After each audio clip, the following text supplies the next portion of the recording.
I'd like to encourage you with a thought about God's history in your city. Not just the history that has taken place, but the story that he is waiting to write still.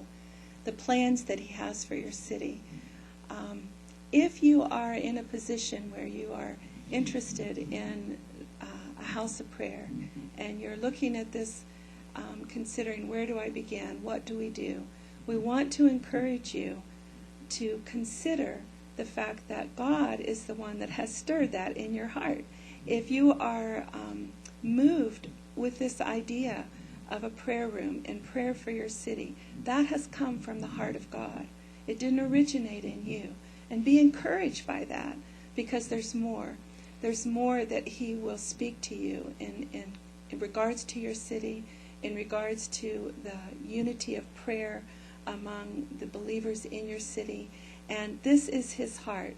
And this is the work of the Spirit on the earth today, to draw people to the Father, to listen to his heart, and to agree with what is in his heart and what is his will for the city and for the people in your community.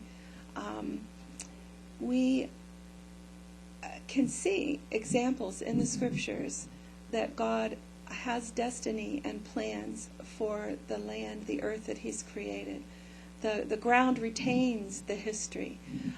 We see that when God speaks about the blood of Abel crying out from the earth. And we know that the Lord has in mind redemption for the things that have happened on the earth through his Son, Jesus. And through our prayers and praying over our city and for the plans that God has for our city, we can accomplish much in agreeing with the Father in these things. As we wait on the Lord, as we draw near to him and begin to listen to his heart, we want to inquire of him about our city. And it's very reasonable to, in a practical way, search out the history of our city thus far.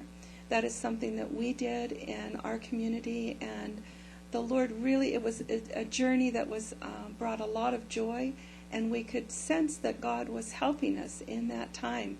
And what keys are waiting to be given to us as we search out these things in our cities and find out, because we're not the first people that have had a heart after God in our city. We're just joining in on something that is already in progress and finding out about those that have gone before us, those people of faith that have prayed, that we perhaps are even the answer to their prayers now for this time in history that we have been given.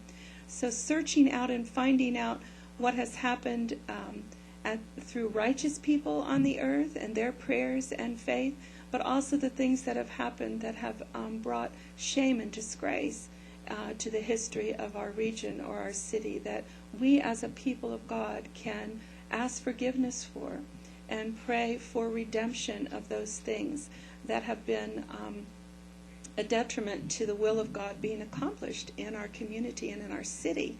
So as we begin to agree and partner with God about his heart for our city, we get the most incredible benefit, and that is we begin to love the city the way God loves the city.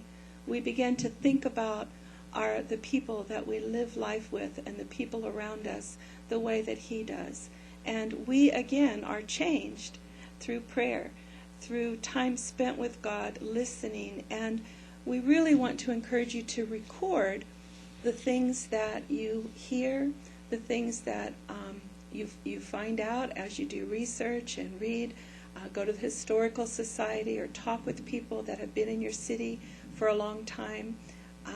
In fact, it won't be unusual for God to bring people, and has probably brought people to your city by his leading, that are there at just this time for his purposes. So be encouraged about that.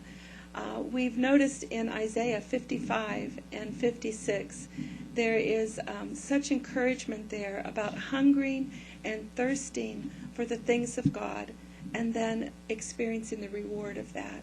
and seeing the blessing that will come to our land, to our communities, to our nation, as we join together in agreement with God.